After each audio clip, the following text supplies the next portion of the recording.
Dictation लिखने के लिए रेडी हो जाइए। Ready, start.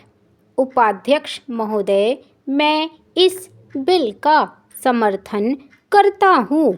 मुझे खुशी है कि कृषि मंत्री एक क्रांतिकारी बिल लाए हैं, लेकिन दुख है कि जैसा बिल लाया जाना चाहिए था वह अभी तक नहीं आया है। मुझे खुशी है कि मंत्री महोदय ने बड़ी हिम्मत से यह बिल पेश किया है, परंतु कुछ सदस्यों ने इसका विरोध किया है। उन्होंने इस बात की ओर ध्यान नहीं दिया कि जब तक वनों को हम बचा कर नहीं रखेंगे और जमीन पर कब्जा करने की लोगों की जो भूख है उसको नहीं रोकेंगे, तब तक हम वनों को नहीं बढ़ा सकेंगे।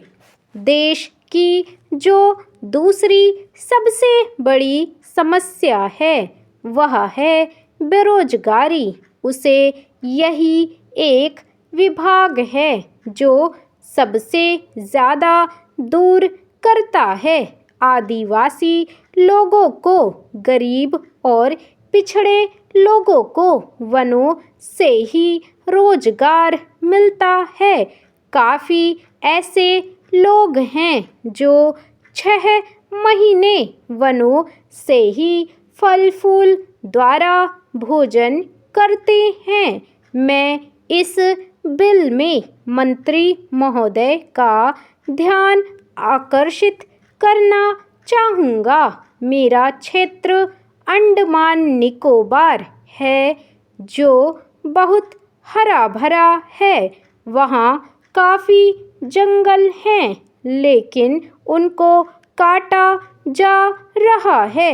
अगर इसको सही ढंग से रोकेंगे नहीं तो एक दिन ऐसा आएगा जब वर्षा भी वहाँ नहीं होगी। मैंने प्रधानमंत्री जी को इस विषय में जुलाई मास में एक पत्र लिखा था।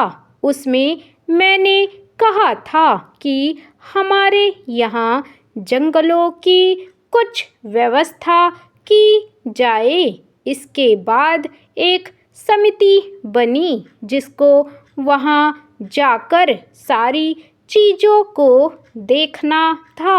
उसकी सिफारिश के अनुसार वहाँ काम होना था। इस समिति को बने हुए 6-7 महीने हो गए हैं, लेकिन यह समिति आज तक वहाँ नहीं जा सकी है। झगड़ा क्या है? झगड़ा यह है कि कनिष्ठ अधिकारी को इस समिति का अध्यक्ष बना दिया गया है। जो वरिष्ठ अधिकारी हैं वे कहते हैं कि हम इसके नीचे कैसे काम करेंगे, उनके साथ कैसे जाएंगे। इस वास्ते यह जो चीज़ है इसकी तरफ आपका ध्यान जल्दी से जल्दी जाना चाहिए और आपको इसको देखना चाहिए। हमारी जो अर्थ नीति है वह वनों पर आधारित है।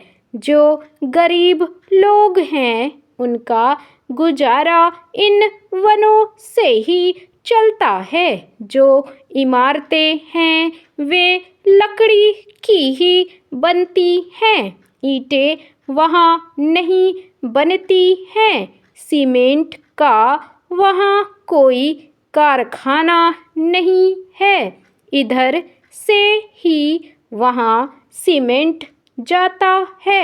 उससे सरकारी काम भी पूरा नहीं हो पाता है, तो वह लोगों को कैसे मिल सकता है।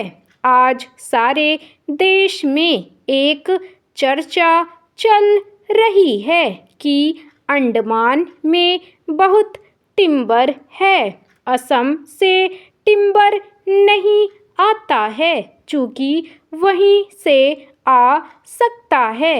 इस वास्ते वहाँ पर भी इसका भाव बहुत ऊंचा हो गया है और वह असम से टिम्बर न आने की वजह से हुआ है। लकड़ी के दाम आज इतने अधिक बढ़ चुके हैं कि बेचारे गरीब लोगों को तो अपने घर बनाने में भी बहुत बड़ी कठिनाई का सामना करना पड़ रहा है। सभापति महोदय, मैं सदन का ज़्यादा समय नहीं लूँगा।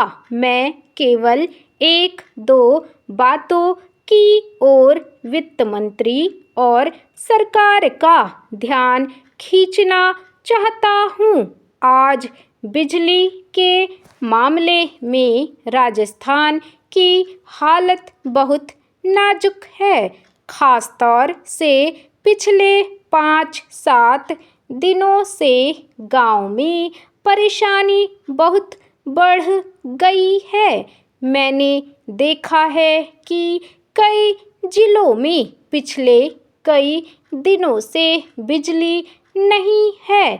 नतीजा यह हुआ कि जो फसल बोई गई है उसको पानी नहीं मिल पाया है। वहाँ पहले से ही अकाल की स्थिति है। बिजली ठीक तरह से न मिलने के कारण किसानों की फसल बर्बाद हो रही है। इसलिए बिजली को और अधिक फैलाने की बात को छोड़कर सरकार उसकी पूर्ति को नियमित करे।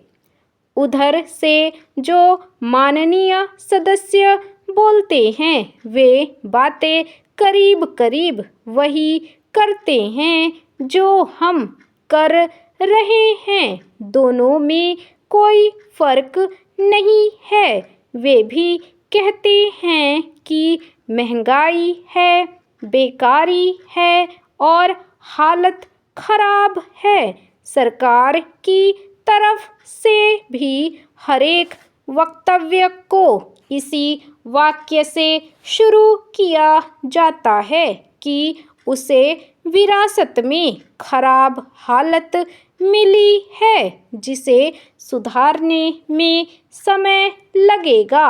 मैं निवेदन करना चाहता हूँ कि सरकार एक अवधि निर्धारित कर दे कि वह कब इस पहले वाक्य को बोलना छोड़ देगी। हम सरकार का विरोध नहीं करेंगे। वह हमको भाषण लिखकर दे और बता दे कि हम क्या करेंगे। हम वैसे ही सदन में और बाहर जनता के सामने बोलेंगे, लेकिन वह देश की हालत को सुधारे। आज चारों तरफ हालत बिगड़ रही है। आज गांवों में कोई व्यवस्था नहीं है। सरकार हम लोगों को कब तक दोष देती रहेगी। अगर हालत ना सुधरी तो ये लोग भी डूबेंगे, हम लोग भी डूबेंगे और लोकतंत्र भी डूबेगा। आज गांवों में हालत बहुत खतरनाक ढंग से बिगड़ रही है। मैं बड़ी जिम्मेदारी और गंभीरता के साथ यह बात कह रहा हूँ। आखिरकार सरकार का और हमारा काम एक ही है। कुछ लोग उधर बैठे हैं और हम इधर बैठे हैं, इससे कोई फर्क नहीं पड़ता।